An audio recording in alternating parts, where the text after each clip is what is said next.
बीड शहरात पाण्याची समस्या कमी होऊ शकते का? मित्रांनो, बिंदुसरा नदी सुरू झालेलं हे काम भविष्यात बीडसाठी गेम चेंजर ठरणार आहे. चला पाहूया नेमकं काय सुरू आहे ते.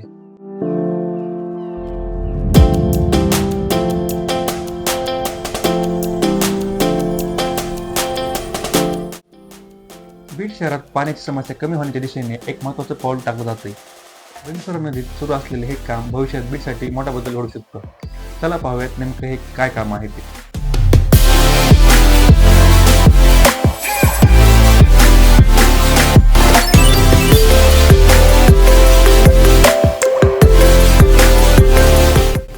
नमस्कार, मी रोहन आणि तुम्ही पाहत आहात रोहन अनफिल्टर्ड माझं बीड सिरीज.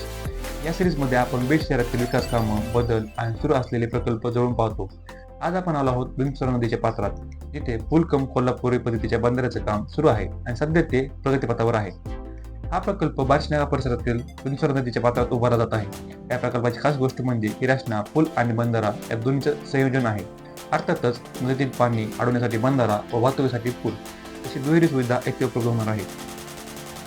मित्रांनो, बीड जिल्हा हा अनियमित पावसासाठी ओळखला जातो. दरवर्षी उन्हाळ्यात अनेकदा पाणीटंचाईची परिस्थिती निर्माण होते. या कोल्हापुरी पद्धतीच्या बंधाऱ्यामुळे नदीतून वाहून जाणारे पाणी काही प्रमाणात अडवून साठवता येणार आहे. त्यामुळे पाणी साठा वाढेल, भूजल पातळी सुधारण्यास मदत होईल, विहिरी आणि बोरवेल्समध्ये पाणी टिकण्यास मदत होईल, शेतीसाठी सिंचनाला आधार मिळू शकतो. अंदाजानुसार या प्रकल्पाचा परिणाम साधारण 5 किलोमीटर परिसरात होऊ शकतो. याचा फायदा होऊ शकतो शहरातील नागरिकांना, आसपासच्या गावांना, शेतकऱ्यांना आणि स्थानिक जलस्रोतांना.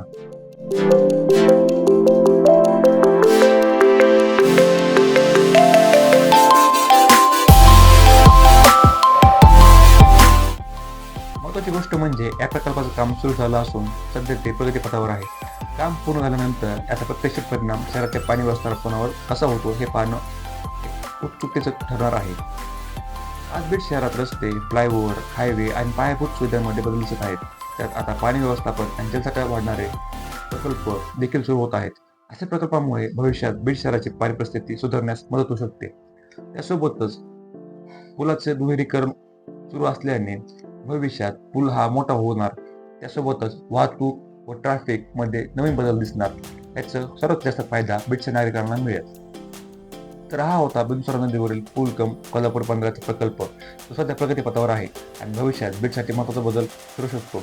तुमच्या मते असा प्रकल्प बीडसाठी किती उपयोगी ठरेल त्यामुळे मला नक्की सांगा. व्हिडिओ आवडला असेल तर लाईक करा, शेअर करा आणि चॅनल सबस्क्राईब करा. कारण माझं बीड सिरीजमध्ये आपण बीडमध्ये अजून अनेक विकास प्रकल्प पाहणार आहोत. मी रोहन, भेटूया पुढच्या व्हिडिओमध्ये. जय हिंद, जय महाराष्ट्र.